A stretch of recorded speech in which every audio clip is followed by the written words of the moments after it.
Assalamualaikum warahmatullahi wabarakatuh. Hello guys, how are you doing? How was your holiday? It's been a while, huh? Okay, so before we start our class, make sure that you guys have already prayed because it's better if we start anything with Bismillah. Okay? Alright, so I'm going to check the attendance now. Is there anyone absent today? It's Lisa, miss. Lisa? Why? She's still on vacation. She's still on her vacation? Okay, alright, anyone else? No? Okay, thank you. Very good. Okay, guys. Do any of you know what are we going to study today? English, miss. English? You're right. Today we are of course going to learn English, and today's material is about opinions and thoughts. You guys must be having opinions about things, people, or even situations. We always express our opinions and thoughts every day. Do you ever wonder how cool it is to express our opinion in English? And do you ever wonder how to do that? Okay, so we are going to learn it today. And you better be focused, only about 10 minutes to go, okay? Promise me.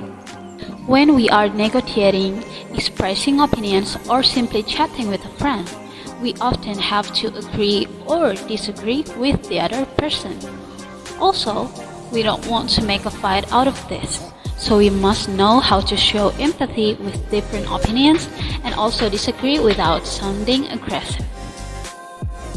It is very difficult to convince when they think you are attacking. We need to express our opinions and, at the same time, show that we are listening, understanding, and appreciating the other opinions. If they feel comfortable, they will be more open to our ideas, opinions, or suggestions. Here are different ways of doing so in a conversation. Oh, and we also have some tips here. It is always a good idea to justify your opinions.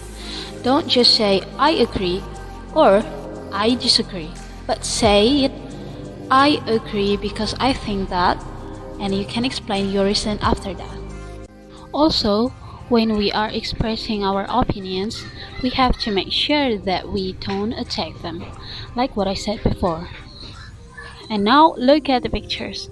Those are the situations we don't want to happen, do we? But we can do this instead. Look at the pictures in the slide. They discuss it normally and rationally without getting anyone offended. Okay, so now we're going to take a look at the example. But first, we have to make sure that we know our sentences are grammatically correct. We can look at the example in the slide. He agrees with your opinion and he agrees with your opinion, which is correct. The second one is the correct one. He agrees with your opinion. Why we use agrees? Because if we look at the subject, which is he, we use agree plus the suffix s because the subject is he. And the same goes for the second sentence, second example. They believe that and they believes that. Why we use believe? It is because the subject is they. We have to remember about that. Okay, so now we're going to move to the next example. When giving opinions, it can be about our personal opinion and general opinion.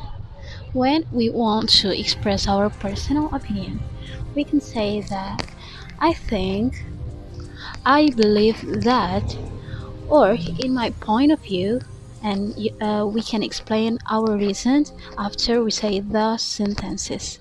And when giving general opinions, we can say some people say that, or almost everyone think, or the majority disagree or agree with. And we can say our reason after we say those sentences. When talking about opinions and thoughts, we have to make sure we have to double check if our partners understand what we are saying or not. To do it, we can say, "Do you know what I mean? Does it make sense? I don't know if I'm explaining it correctly." In order to give an explaining, we can say, "What I mean is," or "What I'm trying to say is that," and we can say our reason.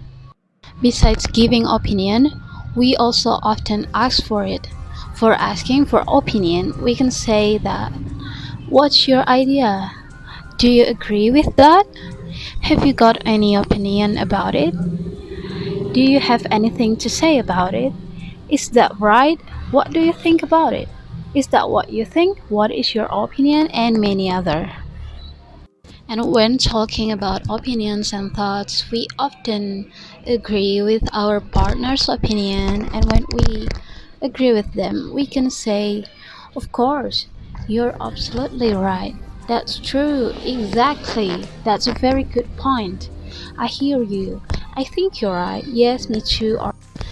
Besides agreeing, we often disagree with others' opinion. So when we disagree with them, we can say in a polite way, we can say, "I see, but that's different.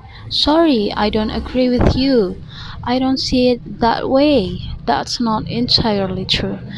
And with empathy, we can say, "Yes, I agree with you, but," or "I can see your point, but," "That's very true, but," and in a rude way. This is not, I don't recommend you guys saying this, but in a rude way, someone usually says, "Are you crazy or what? You must be kidding, right? I can't believe you're saying that. No way." Or "I can buy that." And I suggest you guys to use the polite way and with the empathy so that there will be no arguments that can be lead to into a fight. Okay, so let's move on to the next example. It's protesting. When someone's giving opinion and we don't agree with them, we usually protest to them. What is her reason saying those opinion, right? So when we want to protest, we can say, "That's not what I mean," or "That's not what I said," or "No, what I'm trying to say is that." And in a rude way, someone usually say, uh, "You're not listening, are you? Did you hear a word I said? Can you understand what I say?" Or "But who said that?" And again, I suggest you guys to use the polite way because it is very it's not very nice if we protest rudely. All right, so another example about opinions and thoughts is in English. This word is very important, very common, and they use it when they want to disagree politely or when they want to correct without offending. And this word is "actually." Let's see a few examples in the slide. "They want to start using uniforms in my son's school. What a stupid thing." "Well, actually, I think it's a good idea. Social differences won't be so obvious then." And that's the example of the usage of the word "actually." Okay, guys, we are now at the end of this lesson. Do you guys have any question? No? Well, if you're not, you can study this more by doing the task on your book on page 30. And I'll be helping you to understand it clearly. Oh, and before I end this class, I found a nice quote from the internet. And the saying goes, "I must respect the opinions of others even if I disagree with them." So I hope you guys are applying it to your lives too. Um, So that's enough for today. I'll see you next week and stay healthy everyone and goodbye. Wassalamualaikum warahmatullahi wabarakatuh.